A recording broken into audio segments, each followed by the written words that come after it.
The house loomed over the quiet street, windows cracked with splintered wooden frames. It was unlikely anyone was in there. Unease filled the quiet street as the neighbors locked themselves inside their own homes by 5 p.m. each day. At least, the two neighbors that still remained.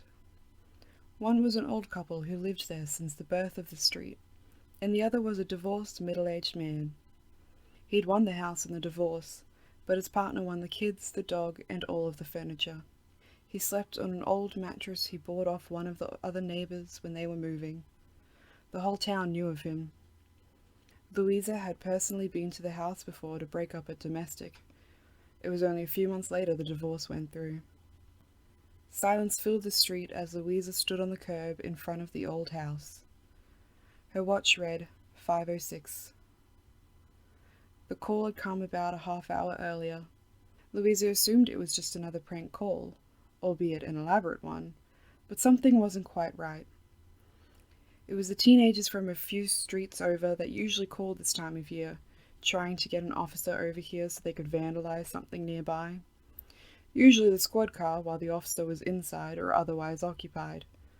But it wasn't the teenagers that got Louisa to come out. There'd been another call not 10 minutes after the first. It was a little old lady, and just like the teens, she said she could see some lights flickering from the top floor. Thought she saw someone jump out the window. Unfortunately for Louisa, any calls like that had protocol to go check it out, even if it was likely a joke. Louisa didn't doubt that something had happened. The lady on the phone had sounded really shaken up. The teenagers who had called didn't sound as light-hearted or giddy as they normally did when prank calling. She would have brought her new partner too, except there was a robbery currently taking place several blocks away that they needed all units to respond to. She would have gone too, but the chief decided it would be best she check out the call. He hadn't trusted her in any big cases for a while, ever since her last partner was shot in a hold-up a few months back. She'd been shot as well, walked with a terrible limp now, but her partner didn't make it. Took 2 bullets either side of his heart. Said it was some kind of dumb luck that it had happened. The shooter wasn't that good a shot, but somehow took down one of the task force's best officers. They had just finished patrol and were heading back to the station. Her partner, Dean, had thought to get coffee for everyone at the station. Louisa offered to go in and get it. She was waiting in line when she heard gunshots from further down the street. She stepped out of the cafe and saw Dean running towards the source of the gunfire, shouting instructions to her. She made the call into the station and followed after him. She never forgave herself for letting Dean run in first, and apparently neither did the chief. The force's therapist spent many sessions convincing Louisa that there was nothing she could have done. It wasn't her fault. It wasn't her fault. As she approached the house, the streetlight behind her faded out. She made a mental note to report it to the council. The house creaked and swayed in the still night. The cold air began to seep through her government-issued jacket. She pulled up the collar and lifted her hand to knock.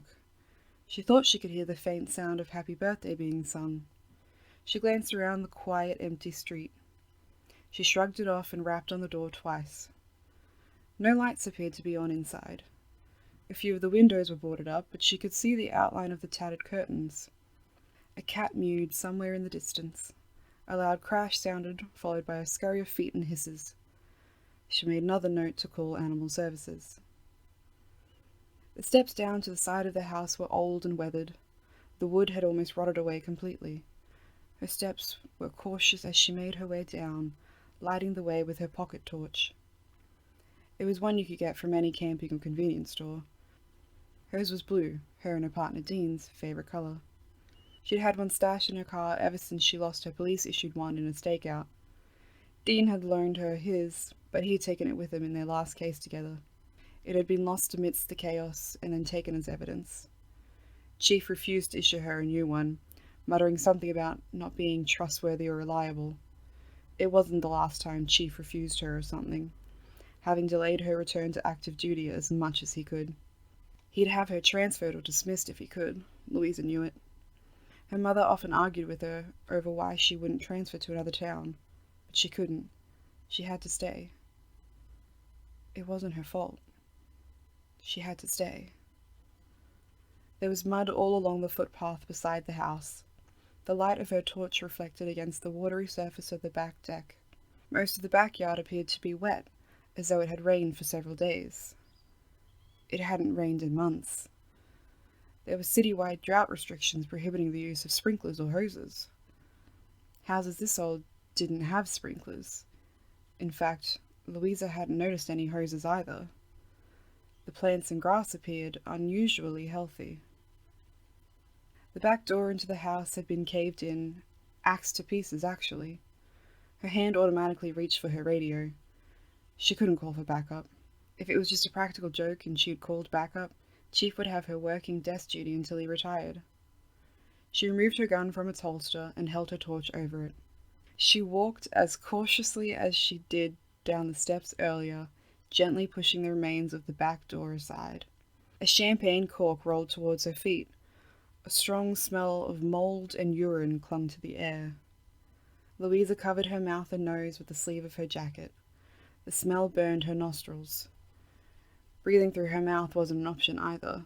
The smell was so pungent, you could actually taste it.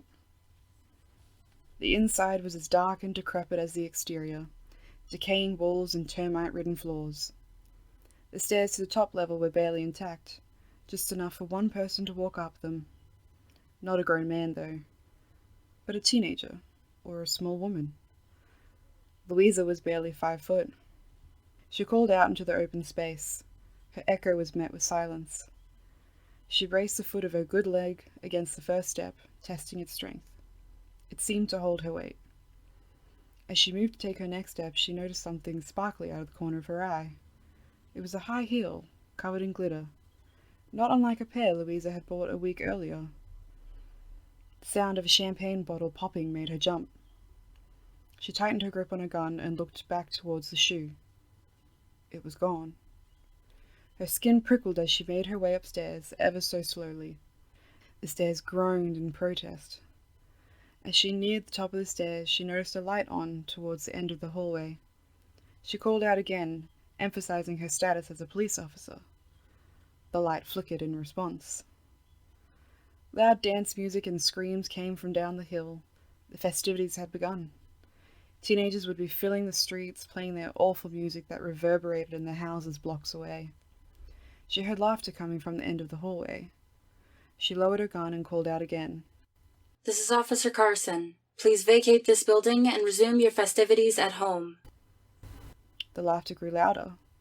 Louisa continued down the hallway as the light began to flicker like a strobe light the kids often included at their parties. Holstering her gun, she sighed. She clicked on her radio. "This is Officer Carson responding to the calls made about the old house on Acre Street," she said. "Yeah, it's just a bunch of teenagers having a party. Possible underage drinking. I'll break it up and head back to the station." The radio crackled in response. "Hello? This is Officer Carson," she said again. "Hello, officer. Won't you join us?" A familiar voice replied through the static. "Who is this? This is a secure line." The light bulb blew and the hallway was embedded in darkness.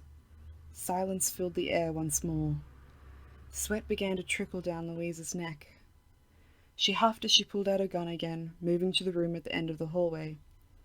The light in her torch died, and she was enveloped by darkness again. Her radio crackled to life. "Officer Carson, what is your status?" "I'm at the old house on Acre Street, responding to the calls from earlier this evening about a disturbance." "What disturbance?" "Said there was a light on in the upstairs southern-facing room. Thought someone had jumped out a window, though the upstairs window seemed to be completely intact. Pretty sure it was just some kids messing around." "Carson, there have been no calls about a disturbance." "What do you mean?" "There was a call from a lady who was rather distressed. I took the call myself." "Carson, there have been no calls to the precinct since 4 p.m. You weren't even rostered on today. Why did you come in on your birthday? Where are you?" "I'm at the old house on Acre Street." "Carson, Acre Street has been closed off since August. They're building the new gated community there." "Carson?" The radio crackled before returning to static. The laughter appeared to be coming from downstairs now. The music from down the hill was muffled. Louisa glanced down at her torch when the lights all flickered on and she was facing her bedroom door. The voices of her friends from down in her dining room drifted up the staircase. In the mirror she held her gun and torch, dressed in her uniform. She looked down to find herself wearing her party attire from earlier that evening, including her sparkly heels. She tapped her feet together as she heard someone pop open a bottle of champagne. The familiar voice called to her again, this time from the bottom of the stairs. Dean. Carson, are you coming back down? We're about to cut the cake. Dean's voice called. She glanced back at herself in the mirror. Her hair was curled and done up in some complicated up-style her sister had done for her earlier this afternoon. Her dress and shoes sparkled in the light. Her reflection smiled at her, the way only Dean could make her smile. From downstairs, Dean's laughter entwined with that of her friends. Their voices echoed in the space around Louisa. Come on, Louisa. Can't have birthday cake without the birthday girl. As she descended her staircase with ease, the polished floorboards clicking under her heels, she noticed the light over the front door flicker. Dean greeted her at the bottom of the stairs with his arms outstretched, holding a birthday cake, topped with candles. He wore a navy blue shirt and dress pants. He smiled at her. Make a wish. As she leaned forward and blew out the candles, the lights flickered once more. She looked back at Dean, and he was standing there in his police uniform. The uniform was stained red across his chest. His eyes were hollow as he looked at her. Make a wish, Carson.